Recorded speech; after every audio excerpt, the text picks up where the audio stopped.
এখনো পুরোপুরি নিয়ন্ত্রণে আসেনি হযরত শাহজালাল আন্তর্জাতিক বিমানবন্দরের আগুন। বন্ধ আছে সব ধরনের বিমান চলাচল।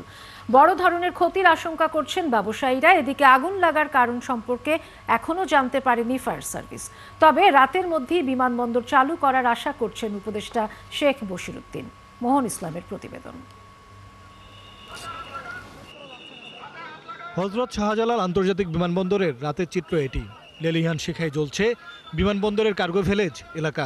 টানা কয়েক ঘন্টা ধরে চলা এই আগুনের শুরু শনিবার দুপুর 2টায়। 8 নম্বর গেটের এই ভবন থেকে ছোট্ট আগুন মুহূর্তেই ভয়াবহ রূপ নেয়। ছড়িয়ে যায় ভবনটির আশেপাশে। 2 তলা ভবনের প্রত্যেকটি কক্ষ পুড়ে শেষ। বিমানবন্দরের এই আগুন দেখা যায় কয়েক কিলোমিটার দূর থেকেও। বিমানবন্দর ও চারপাশের এলাকা রানওয়েও ঢেকে যায় কালো ধোঁয়ায়। প্রাথমিকভাবে 5টি ইউনিট নিয়ে কাজ শুরু করে ফায়ার সার্ভিস। পরে একে একে যোগ দেয় আরও 26টি ইউনিট। রাত পর্যন্ত ফায়ার সার্ভিসের 40টির বেশি দল মিলে চেষ্টা করেও আগুনের ভয়াবহতা দমাতে পারেনি। নিয়ন্ত্রণে যোগ দেয় সেনা, নৌ ও বিমান বাহিনীও। এই আগুন নেভাতে গিয়ে ইতিমধ্যেই ফায়ারের বেশ কয়েকজন কর্মী আহত হয়েছেন। বিমানবন্দরে জারি করা হয়েছে জরুরি অবস্থা। উড্ডয়ন এবং অবতরণ বন্ধ রাখা হয়েছে। নিরাপদ দূরত্বে সরিয়ে নেওয়া হয়েছে গ্রাউন্ডে থাকা সকল বিমান। কী কারণে আগুন, কী ক্ষয়ক্ষতি প্রাথমিকভাবে বলতে পারেনি ফায়ার সার্ভিস। তবে হাজার কোটি টাকার বেশি ক্ষয়ক্ষতির দাবি ব্যবসায়ীদের।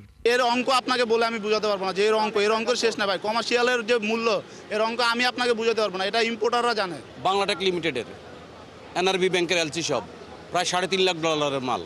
হাজার কোটি টাকার উপরে ক্ষতি হয়েছে। আগুন নিয়ন্ত্রণে এনে দ্রুত সময়ের মধ্যে বিমানবন্দর চালুর আশাবাদ জানান বেসামরিক বিমান ও পর্যটন উপদেষ্টা। আমাদের এই মুহূর্তে দরকার হচ্ছে সংকটকে অতিক্রম করা। আপনাদের মাধ্যমে দেশবাসীর কাছে আমরা দোয়া চাচ্ছি যেন আল্লাহ তাআলা আমাদের জন্য এই কাজকে সহজ করে দেন এবং আমরা যেন আমাদের যে পুনরায় যত দ্রুত পারি আমরা এয়ারপোর্টকে চালু করব। কারণ আপনারা জানেন যে এয়ারপোর্টে ফ্লাইট এই মুহূর্তে বন্ধ আছে।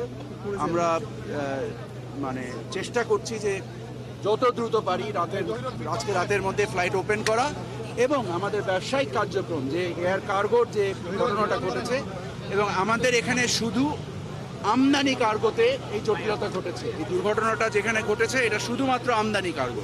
রপ্তানি কার্গো আমাদের পরিপূর্ণ আল্লাহর রহমতে নিরাপদ রয়েছে। ঢাকামুখী কয়েকটি বিমান ইতিমধ্যেই অবতরণ করেছে চট্টগ্রাম, সিলেট ও কলকাতায়। পাশাপাশি ফিরে গিয়েছে কয়েকটি বিমান।